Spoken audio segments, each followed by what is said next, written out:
Ya,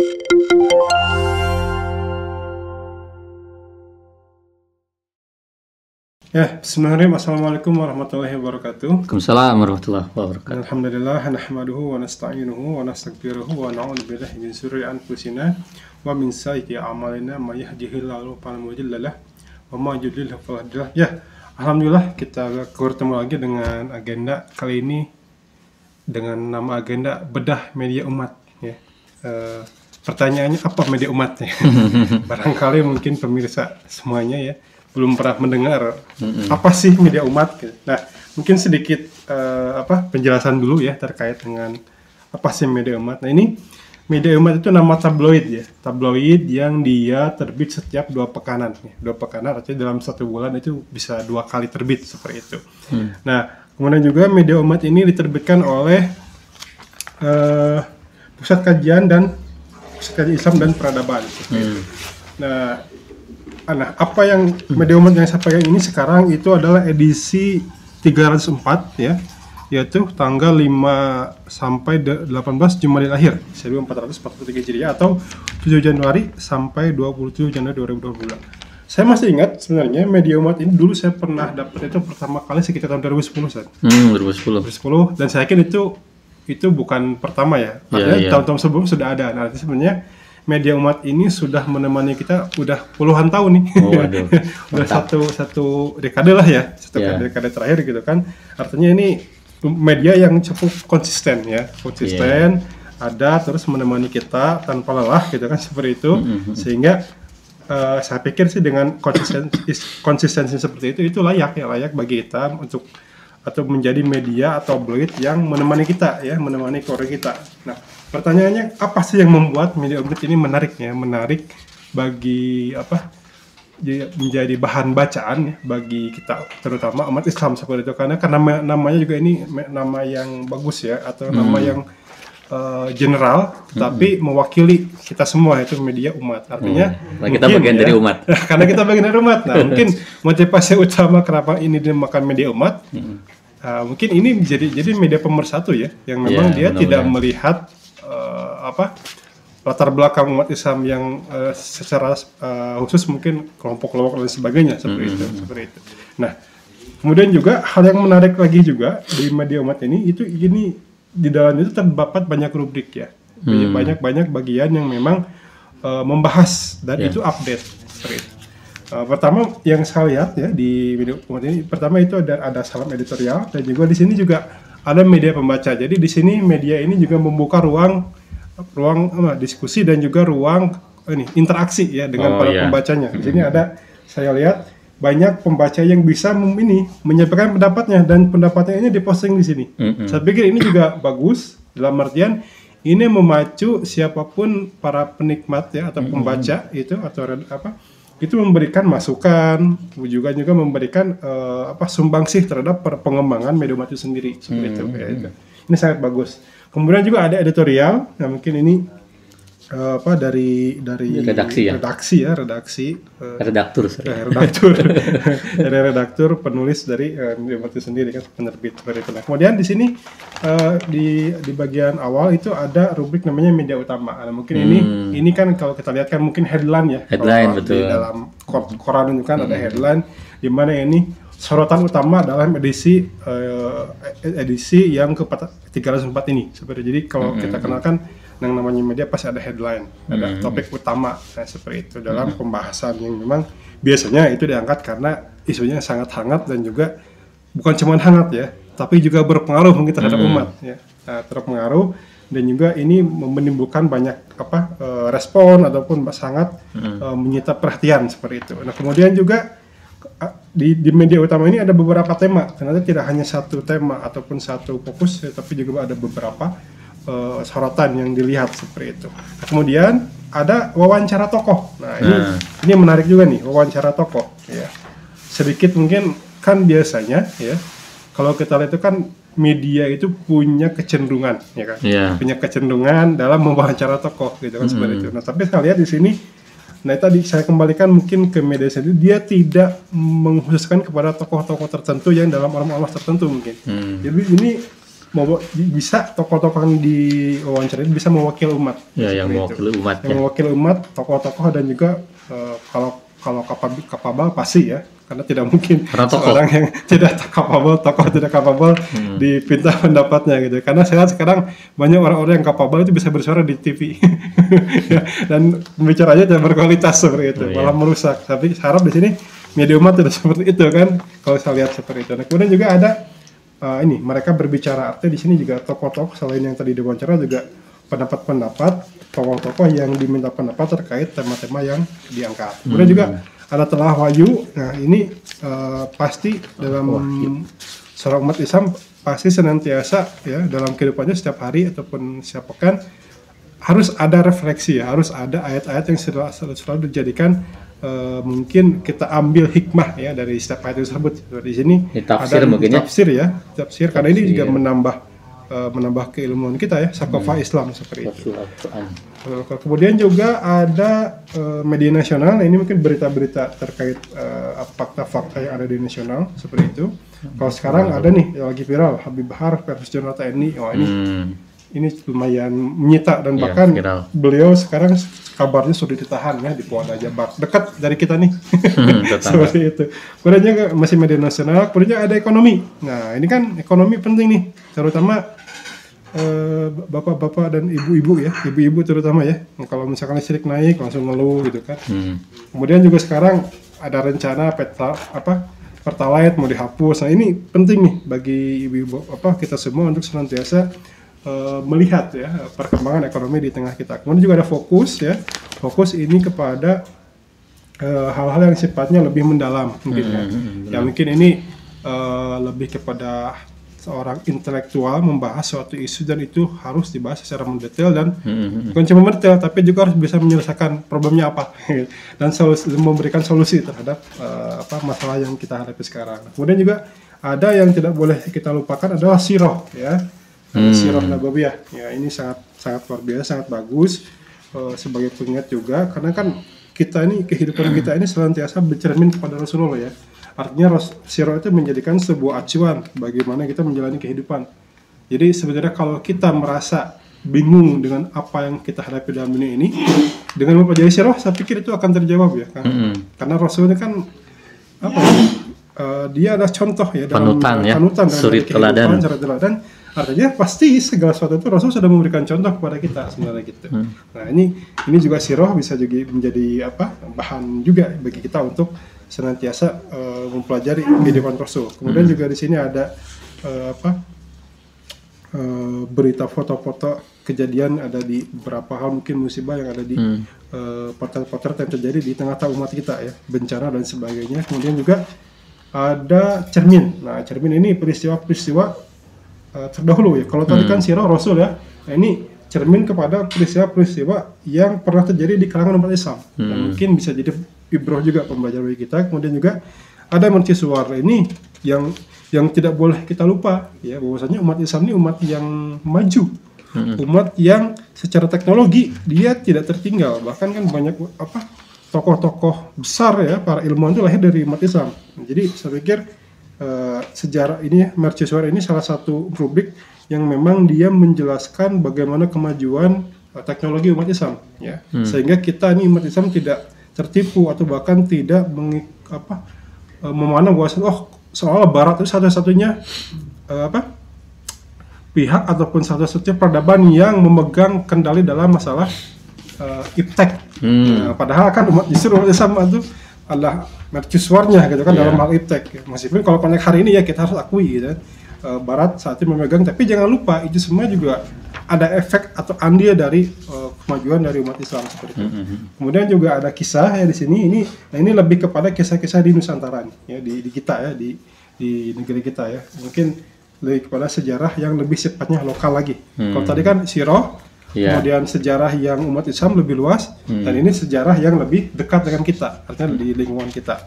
Kemudian juga ada ini cendekia, dan ini opini-opini mungkin dari mahasiswa, dari beberapa tokoh intelektual juga yang memang sering mungkin ini bagi para pembaca juga yang suka nulis mungkin ini ya bisa betul ini juga nih ada temanya cendekia, ini ada media gaul ya, artinya siapapun mungkin bisa mengirimkan tulisannya ke Ya. media umat seperti itu ya. Kemudian juga di bagian akhir ada muslimah. Ini rubrik yang tidak boleh ketinggalan. Rubrik yang tidak boleh ketinggalan. Karena kalau kita lihat di sosial media itu yang paling ramai itu kan Paling banyak tuh ibu-ibu. paling banyak itu ibu-ibu muslimah, dan juga tidak ketinggalan juga di sini ada keluarga ya, rubrik keluarga, dan juga ada rubrik tadi remaja ya, mungkin Iya. lebih kepada remaja, dan juga di sini ada keluarga. Konsultasi nih di Nah, keluarga. Ada setahu saya konsultasi. sih di sini ada konsultasi keluarga, ya, ada dengan misalkan parenting ya, psikolog ya. parenting, dan itu kita bisa mengajukan pertanyaan ketika kita menghadapi masalah dalam hal keluarga, terutama mengurus anak seperti itu. Jadi ini sangat lengkap kalau saya lihat rubriknya, dan juga hal-hal yang bisa dijadikan patokan ataupun sumber mungkin berbagi ya. Iya. Bukan cuma membaca dan mengambil ibrat, tapi juga mungkin berbagi terhadap masalah-masalah yang kita hadapi. Nah, di akhir ini tidak boleh juga ketinggalan berita tentang umat Islam di luar negeri atau internasional seperti ini. Terakhir adalah mancanegara, berita yang memang fokus kepada peristiwa-peristiwa penting yang menimpa umat. Karena kan kita ini bukan umat Indonesia saja gitu kan, tapi umat Islam seluruh dunia ya, seperti artinya peristiwa-peristiwa penting yang ada di mancanegara pun kita harus minimal kita tahu ya, atau minimal ketika umat Islam yang ada di luar negeri mengalami penderitaan dan sebagainya, kita simpatik dan juga kita memberikan dukungan seperti itu. Nah, itu mungkin terakhir mungkin ada ada rubrik hadis. Nah, ini tidak boleh dilupakan juga, ada hadis yang menjadi biasanya kalau hadis itu kan lekat dengan aktivitas sehari-hari ya. Karena hadis itu kan isinya dia amaliyah ya, seperti itu. Nah, ini mungkin sekilas terkait dengan saya membahas media umat secara umum isinya gitu kan. Nah, sekarang agenda kali ini saya tidak hanya cuma memperkenalkan ya, karena ini agendanya adalah bedah ya. Artinya kalau bedah ada pihak ataupun ada orang yang menyampaikan kepada kita isi dari media umat itu sendiri. Nah, mungkin ini Kang, saya tanya dulu dengan Kang Vero ya. Ya. Seperti itu. Ini Kang, mungkin bisa dibedah ya sedikit terkait dengan media umat itu sendiri. Mungkin di hal media utama, saya lihat ini banyak poin-poin, dan edisi kali ini saya lihat memang fokus kepada refleksi ya 2021 dan 2002. hal-hal yang memang harusnya akan kita hadapi di tahun 2002. Nah, mungkin pertama dari refleksi dulu ya. Artinya kita melihat ke belakang sebelum nanti kita menatap ke depan. Artinya ke belakang itu kita melihat dan mengevaluasi hal apa saja yang kurang, apa yang harus diperbaiki, dan apa yang harus ditambah. Mungkin seperti itu Kang, silakan. Baik, Sebelum yang ke depan. terima kasih Kang Firman. Bismillahirrahmanirrahim. Pemirsa yang budiman, ini tabloid yang luar biasa seperti yang disampaikan oleh Kang Firman. Ini kalau yang belum dapat covernya seperti ini nih. Nah, ini cover yang edisi baru ya, 2002, umat tambah sengsara.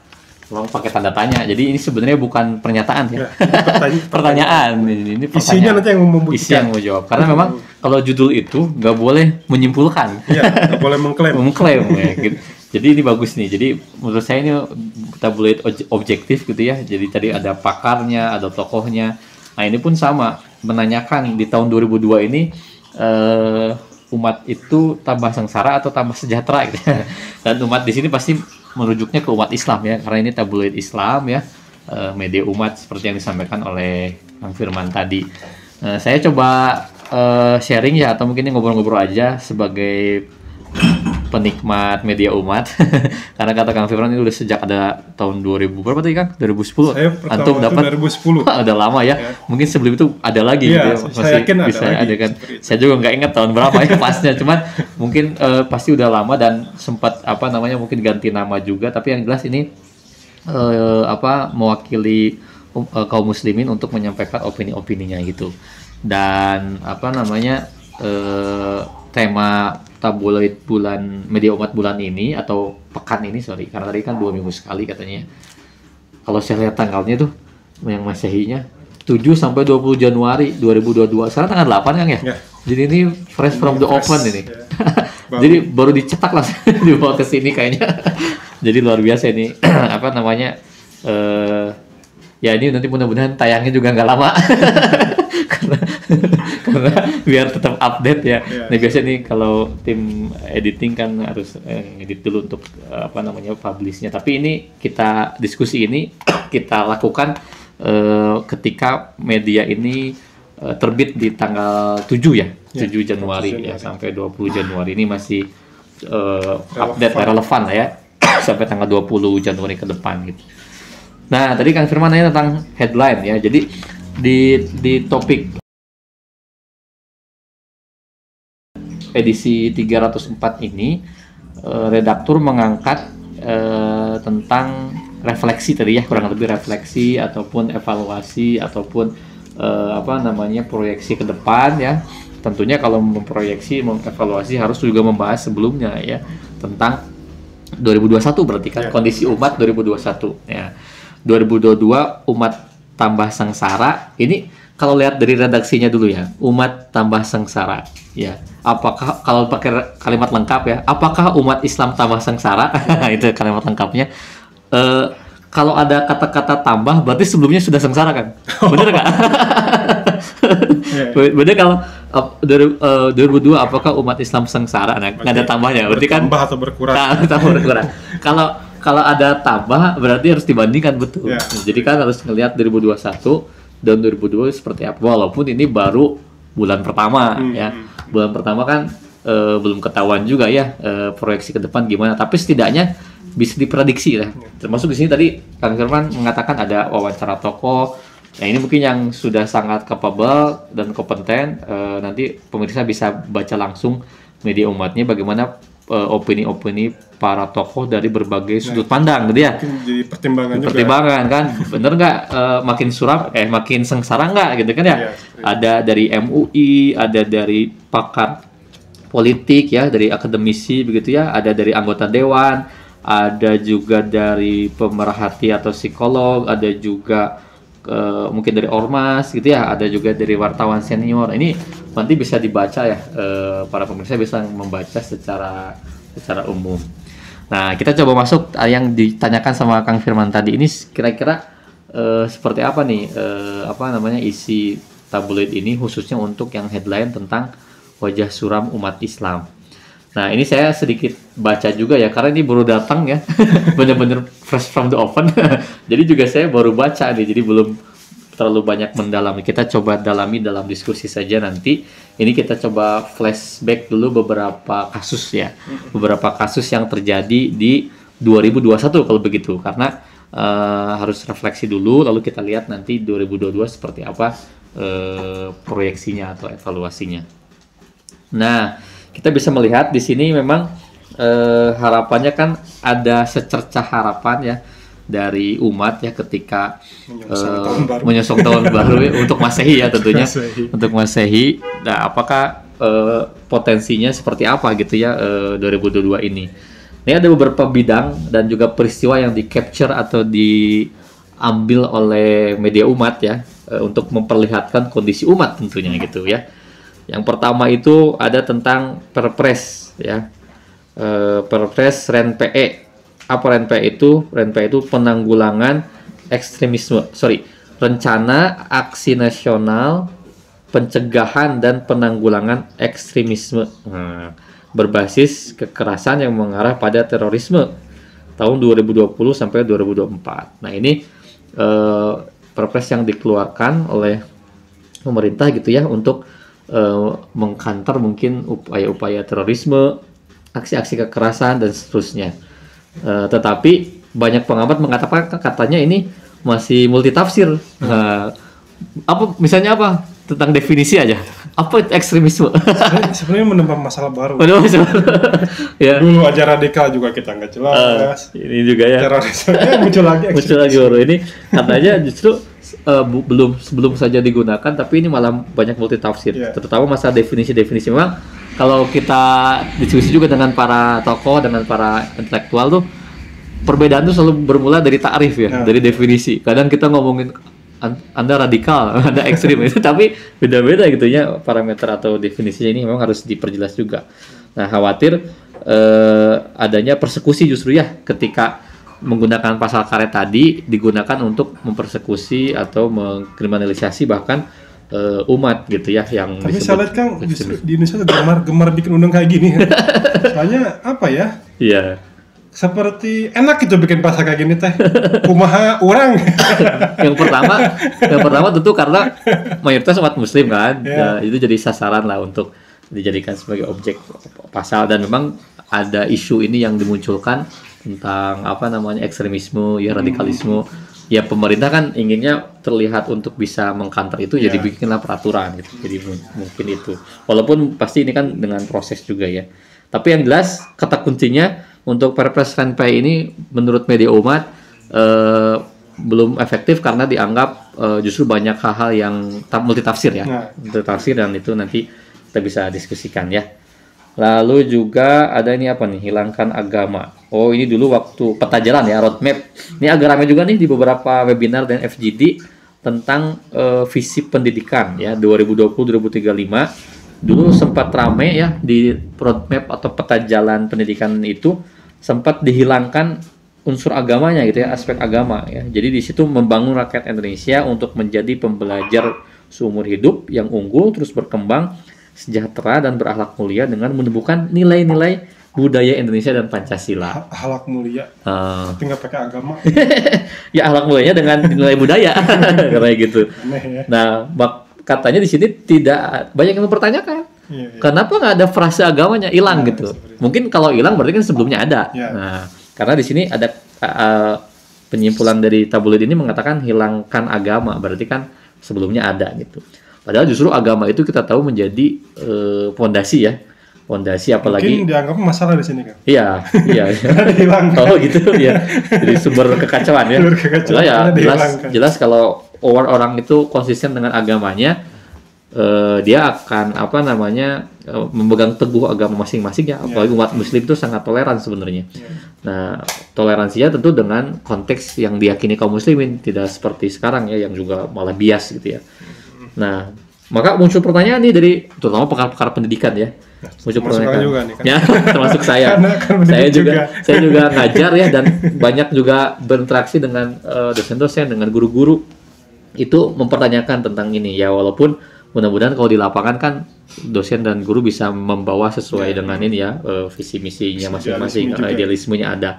Tapi mungkin dari sistem dan undang-undang Sisdiknasnya ini harus dipertanyakan lagi. Intinya poin ini kontroversi juga ya, sempat kontroversi di awal-awal, bukannya di pertengahan tahun sebenarnya sampai ke akhir tentang pendidikan ya, menghilangkan frase agama. Masih tentang pendidikan, di sini ada Permendikbud ya, Ristek karena sudah integrasi ya dengan Ristek. Nomor 30 ini sama juga tentang, kalau ini tentang concern dulu ramai, persetujuan seksual concern. Nah, ini juga sama nih, saya masih dekat sekali karena ngajar juga, pasti banyak konflik di sana sampai ini yang menarik ini sih. Kemarin ya, ada sempat lagi ya instruksi ataupun semacam himbauannya. Kalau mau bimbingan katanya, lalu mahasiswanya itu perempuan atau berlawanan jenis dengan dosennya, jangan berdua-duaan, dan kalau di ruangan pintunya dibuka. Wah, ini sudah aturan. Saya bilang dari dulu juga udah gitu saya mah. Karena saya memahami Islam memang mengatur seperti itu. Kalau bukan mahram ya nggak boleh dong, walaupun konteksnya pendidikan ya. Kan kalau dalam Islam itu memang ada ruang publik. Nah, hukum pergaulan itu kan hukum asalnya terpisah. Kecuali untuk beberapa hal, termasuk salah satunya pendidikan. Tapi kalau udah privat ya, misalnya dua orang apalagi lawan jenis, nah itu nggak boleh dong berdua-duaan. Nah, itu sebenarnya. Jadi kalau mesti gini, kalau saja pengajar ataupun dosen juga itu ngerti tentang hukum Islamnya gitu ya, atau ngerti tentang ajaran Islam, ini nggak perlu. Namanya juga disuruh-suruh, udah otomatis gitu ya. Nggak boleh bimbingan di luar kampus, ya emang bener. Ya, karena mungkin menterinya nggak ngerti. Ya, nggak tahu saya itu. Nggak ngerti Islam, jadi ya bisa jadi. Perlu diundang-undangkan. Karena juga banyak pembisiknya kan. Iya. Bisa jadi. Tapi ini agak ramai. Kenapa? Karena ketika ini muncul banyak kasus ya tiba-tiba ya. Iya, ini Banyak pertemuan-temuan. Padahal bisa jadi ini kasus fenomena kekerasan gunung seksual. es juga ya. Fenomena gunung es karena bisa jadi di kampus itu udah sejak lama. Saya sering dengar juga di kampus, di sekolah. Bahkan kemarin nih di dekat kita di Cibiru ya, pesantren ya ada yang dianggap kasus ini fenomenal itu. Guru-guru yang akhirnya jadi mencitraburukan pesantren juga ya, sayang sekali. Nah, tapi poinnya dari fenomena ini, media umat ini mengcapture bahwasannya kontroversi Permendikbud ini adalah tentang concern tadi sebenarnya, karena katanya kalau tanpa persetujuan, dengan persetujuan maka boleh dilakukan suka sama suka dan seterusnya gitu ya. Dan sisi lain aturan ini sebenarnya seolah jadi tidak berdasarkan agama ya. Ya kalau kata agama terutama Islam, mau concern atau tidak concern kalau bukan mahramnya ya nggak boleh ya. Kayaknya memperkuat undang-undang sebelumnya nih kan. Oh gitu ya. Iya yang bisa jadi nih. yang menghilangkan diksi agamanya tadi. Oh iya yang tadi sebelumnya ya. Mungkin bisa jadi seperti itu. Tapi ini salah satu peristiwa penting yang tidak boleh dilakukan di tahun 2000.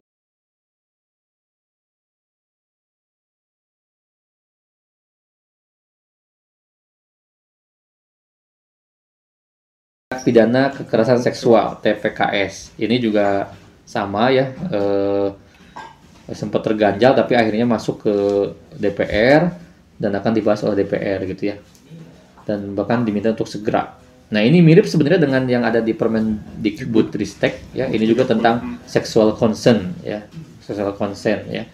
yang mungkin berhubungan seks di luar nikah itu mungkin bisa jadi boleh kalau suka sama suka. Mungkin ini lebih luas atau kalau tadi kan di pendidikan ya. Kalau tadi kan oleh kementerian tuh. Kementerian. Kalau ini bisa jadi kalau RUU berarti mau jadi undang-undang kan, tapi dibahas dulu oleh DPR gitu. Walaupun ya ini masih ada yang menolak ya di beberapa fraksi di DPR-nya karena tidak sesuai dengan nilai Pancasila dan budaya Indonesia gitu ya. Di samping juga ya jelas ya larangan zina, LGBT gitu ya. Dan sebagainya ini masih dibolehkan di sini, belum tegas lah gitu, belum tegas. Oke, saya kira ini kalau yang ini agak kurang populer ya ketimbang yang kemarin disebut ya, walaupun masih sama karena mungkin masih dibahas ya, belum jadi undang-undang. Lalu SKB 3 Menteri apa nih? Ini tentang masih tentang ini. Kalau ini pendidikan ya, tentang pendidikan juga, tapi lebih kepada mengatur pakaian seragam dan atribut bagi peserta didik dan pendidik dan tenaga kependidikan di lingkungan sekolah yang diselenggarakan di pemerintah daerah pada jenjang pendidikan dasar dan menengah. Nah ini memicu kontroversi juga karena katanya tidak diperbolehkan atau tidak boleh mewajibkan.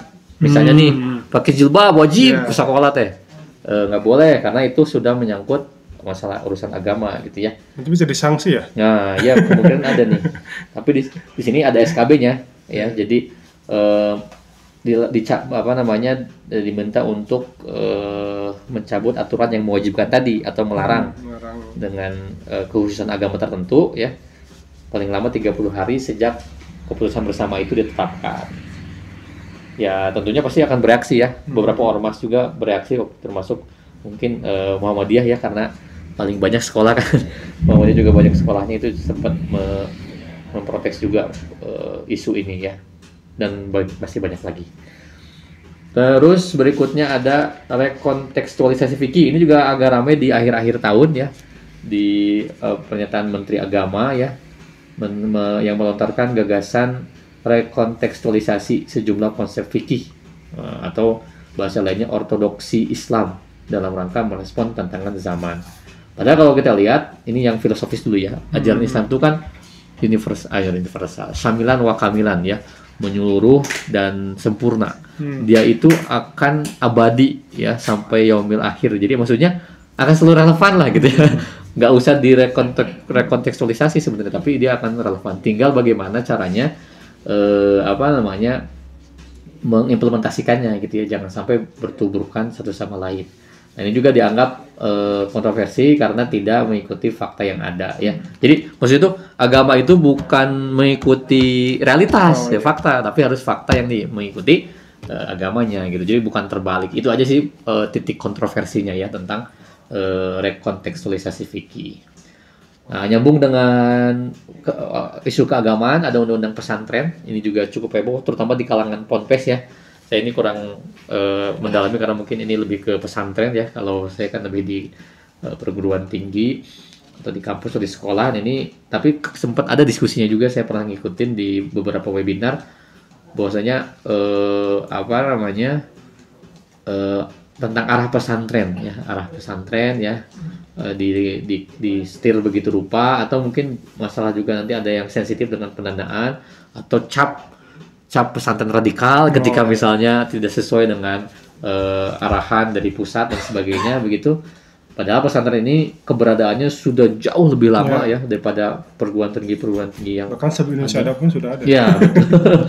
Bukan belum modern seperti sekarang ya. Lalu ini yang juga ramai sekali, bahkan menjadi beberapa isu utama tentang kriminalisasi ulama. Di sini bahkan disebutkan oleh media umat ini 3 ulama ditangkap ya. Ini nggak disebutin ya namanya ya, siapa aja. Kalau nggak salah tuh yang di Sumatera itu ya. Oh gitu ya. Yang dianggap teroris itu. Iya ya, memang ini konteksnya teroris betul. Oleh Densus ya ditangkapnya. Jadi dianggap jaringan Kalau nggak salah juga beliau ini anggota MUI juga, anggota MUI pusat juga. Jadi oh iya betul, di sini disebutkan ya. Salah satu ulama ya, anggota Komisi Fatwa MUI Pusat. Satu laginya Ketua Umum Partai Dakwah Rakyat Indonesia PDRI. Iya. Ini yang jadi kontroversinya adalah mempertanyakan dasar penangkapannya apa biasanya itu ya. Biasanya tuduhan-tuduhan. Nah, lalu yang sampai sekarang ini masih terus menggelora ya tentang vonis terhadap Imam Besar Habib Rizik Syihab HRS ya. Ini yang umat mayoritas banyak sekali yang mempertanyakan ya tentang kasus HRS ini, dan di 4 tahun penjara ya oleh PN Jakarta Timur ya tentang kasus dianggap berbohong ya itu di Rumah Sakit Umi Bogor itu ya, dianggap menyebarkan berita bohong dan membuat keonaran. Ini juga dianggap kontroversi oleh media umat karena bukti-buktinya masih cukup kontroversi. Lalu tentang hukum ini Omnibus Law Ciptaker ini juga sampai sekarang masih terus ya, karena MK sebenarnya membatalkan MK. Sempat menggugat ya. Tetapi tetap dipersilakan untuk tetap berlaku ya kalau ada revisi gitu ya. Ini dampaknya banyak sekali sebenarnya. Bahkan seingat saya media umat pernah membahas secara khusus tentang RUU tentang Omnibus Law Ciptaker ini. Nanti para pemirsa mungkin bisa sebenarnya cek lagi. Ini ada versi ininya kan? Ada versi digital. Websitenya ada. Jadi mungkin yang penasaran sebelumnya bisa di searching ya di websitenya websitenya. Jadi mungkin edisi khusus. Mungkin ini jadi keingetan juga, orang banyak nanya gitu. Itu udah masih zaman gitu pakai cetak kertas ya. Ya ini memang tidak tergantikan ya. Koran juga sampai sekarang kan masih bertahan ya. Kayak koran mainstream itu walaupun oplahnya turun, tapi yang cetak tuh masih bertahan karena beberapa generasi dahulu sulit menghilangkan kebiasaan sambil ngopi, Kang. Harusnya ada kopinya ini. baca kalau yang digital mungkin nggak harus ngopi. Kalau yang cetak terus sambil ngopi kayaknya. Nah, ini bisa dicek ya sama pemirsa untuk ingin yang mendalami tema topik-topik yang tadi kayaknya yang tadi kita sebutkan ada semua ya. Ada. Misalnya kasus HRS, kasus Permendikbud. Saya yakin yang disebut di sini semua jadi headline ya, betul. Jadi keingetan saya. Betul nih. Jadi ini karena headline jadi masih banyak langsung ada kopinya, luar biasa. Langsung dibahas satu persatu. Wah, ini hangat-hangat nih. Kayaknya mantep. Wedang jahe atau apa ini? Badrek. Badrek. Nah, ini topik berikutnya yang sampai sekarang membuat kita merubah hidup kita semua ini, yaitu COVID-19. Ini juga topik yang tidak bisa dihilangkan ya tentang kasus COVID-19 ini. Alhamdulillah sekarang kita sudah mengalami penurunan ya, tetapi ada varian baru, tetap harus waspada. Tapi yang menarik justru di sini adalah aspek politisasi COVID-nya, karena ini kan konteksnya media umat ini bukan hanya sekedar membahas yang sifatnya fakta ya, tapi peristiwa bukan peristiwa atau fakta, tapi juga analisis dan juga pendapat gitu. Nah, di sini sempat ramai juga tentang bagaimana pemerintah yang keteteran juga sebenarnya menangani pandemik ini. Bahkan masyarakat merasa apa ya, terbebani dengan ekonomi yang semakin sulit, terus juga kebijakan atau bukan kebijakannya, akses kesehatan yang mungkin susah juga, termasuk ada yang sempat ramai kemarin bisnis di balik PCR gitu ya. Di baliknya itu bisa jadi ada bisnis yang berjalan. Nah, yang menariknya sebenarnya dalam selama pandemik ini justru menurut KPK kekayaan pejabat negara itu meningkat. Ini katanya di sini disebutkan 70,3%. Ini luar biasa ini. Jadi apa namanya, satu apa ya, ironis gitu ya, kontradiksi yang luar biasa. Satu sisi umat atau masyarakat kecil semakin menderita ketika sengsara ketika COVID ini, pejabatnya malah semakin kaya. Ini kan ada apa gitu ya. Ini mungkin ada hubungannya dengan bukan personal tapi juga masalah sistem nih ya. Karena kan kita juga nggak bisa lupa Kang, bansos. Iya, itu juga salah satu. Tidak bisa dilupakan. Nah, lalu topik berikutnya juga yang menarik ini bagi perekonomian dan juga sebenarnya sumber daya alam itu adalah Blok Wabu ya. Blok Wabu ini adalah kawasan yang luar biasa ya, yang memiliki kandungan emas yang diduga ini lebih besar daripada Freeport. Wah, ini luar biasa nih. Luar biasa. Jadi banyak orang yang sering menyindir ya di saat memperebutkan medali emas kejuaraan yang hanya berapa gram atau berapa kilo. Kayaknya bisa buat bayar hutang. Tapi kalau ini yang menggunung itu malah terlupakan ya. Makanya di sana sempat ramai dan ternyata di sini disebutkan banyak terjadi aksi kekerasan ya oleh para aktivis HAM dikaitkan dengan upaya untuk menyingkirkan penduduk setempat. Wah, luar biasa ini. Ini kemarin sempat ramai juga ya, salah satu aktivis HAM itu yang suka Haris Azhar itu sampai menjadi dia apa namanya paling vokal dan sering dimintai juga pendapatnya. Beliau sudah disomasi kan? Dan sudah disomasi betul oleh pemerintah. Dan yang terakhir ini tentang Istimewa Ulama MUI ya, ini sebenarnya sedikit menggembirakan umat Islam nih hasil istimewa ini, karena meminta semua pihak untuk tidak memberikan stigma negatif terhadap ajaran Islam, misalnya khilafah dan jihad. Ini kan kita tahu nggak mungkin dua istilah ini dihilangkan dan dianggap bukan dari Islam itu. Makanya MUI pun sampai menyampaikan, mungkin ini umat banyak yang nggak tahu ya tentang Istimewa Ulama ini.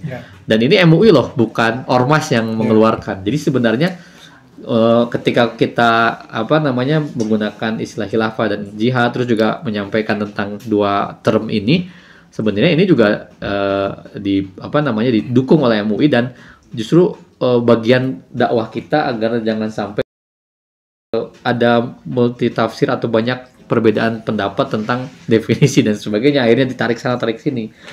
Nah, di antara peristiwa-peristiwa yang disebutkan tadi, kalau menurut media umat ini yang cukup menggembirakan karena ada dukungan terhadap dakwah Islam gitu. Sengaja mungkin disimpan di akhir biar tadi kita nggak kecewa terus. Iya benar. Nah, tapi kan ini saya kira tidak semua peristiwa kan ya. Kalau semua peristiwa tiap bulan kayaknya cukup panjang, nggak cukup. Ini media umat nampaknya meng-capture hal-hal yang yang pentingnya, yang utama yang terjadi di 2021. Nah, mungkin nanti kita bisa obrolkan lagi bagaimana di 2022 atau mungkin ada yang mau diperdalam beberapa topik dari 2021 ini, silakan. Tapi yang jelas kalau melihat dari judul tentang wajah suram umat Islam ya, memang mayoritas mengenaskan atau mayoritas peristiwa-peristiwa yang terjadi itu membuat wajahnya itu lebih suram gitu ya. Ini kan kalau berbicara makna konotasinya gitu kan, ini kan wajah suram. Jadi yang namanya suram itu kan dia tidak bahagia, dia menderita begitu ya, mencerminkan itulah. Ya mudah-mudahan ke depan bisa jadi lebih baik lagi, tapi ini dalam konteks refleksi kita hanya menyampaikan fakta dan realitas ya. Jadi insya Allah objektif. Kalau dicek peristiwanya ada gitu ya, kejadiannya ada. Nah, cuman memang ada aspek kontroversinya ya. Kalau pro kontra itu selalu biasalah, selalu ada, tapi ini yang yang muncul di tengah-tengah masyarakat. Saya kira itu Kang Firman ya, beberapa ulasan